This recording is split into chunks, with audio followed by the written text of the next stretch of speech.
உஷாவுக்கு phone பண்ணி கதவை திறக்க சொல்லு. சரிப்பா.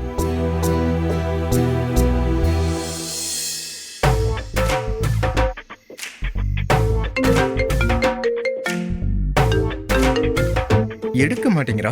என்ன பா ரிங்கு போது போன் எடுக்க மாட்டேங்கிறாப்பா. அப்படியா? சரி, திரும்ப ட்ரை பண்ணு.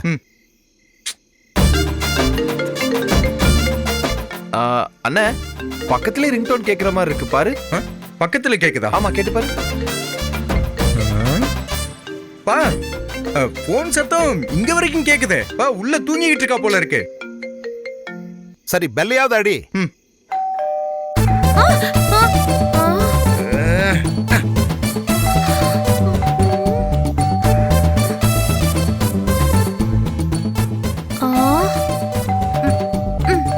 என்ன காலிங் பெல் அடிக்கிற சத்தம் கேக்குது?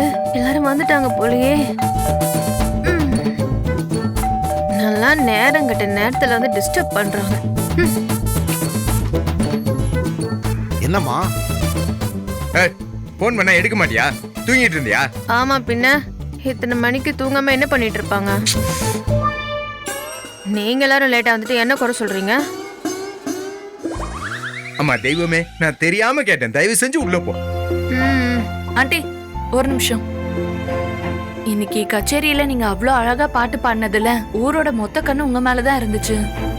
அதனால நீங்க வீட்டுக்குள்ள போறதுக்கு முன்னாடி ஆரத்தி சுத்தி போட்டுட்டு போயிடலாம். ஐயோ, அதெல்லாம் எதுக்குமா? அம்மா, பிரீத்தி சொல்றது கரெக்ட் தான். உங்க மேல விழுந்த கண் திருஷ்டிக்கெல்லாம் ஆர்த்தி சுத்தியே ஆகணும். நீங்க இருங்க ஆண்டி, நான் போய் ஆரத்தி கரைச்சு எடுத்துட்டு வரேன். ஏய், நீ என்ன மச மச நின்னுட்டு இருக்க? போய் ஹெல்ப் பண்ணுப்பா. போறேன்ல, போங்க. டேய்,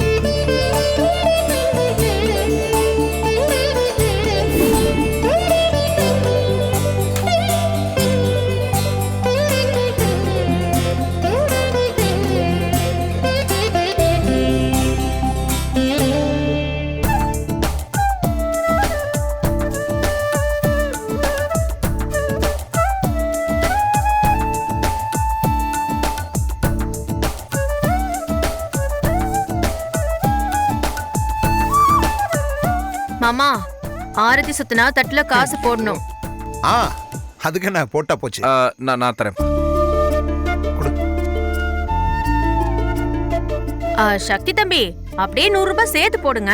அது எதுக்கு உஷா? ஆரத்தி தட்டு எடுத்து கொடுத்ததுக்கு கமிஷன் போதுமா? இருக்க பாரு, இந்தாங்க, நீங்க கேட்ட 100 ரூபாய். தெளிவுதான்.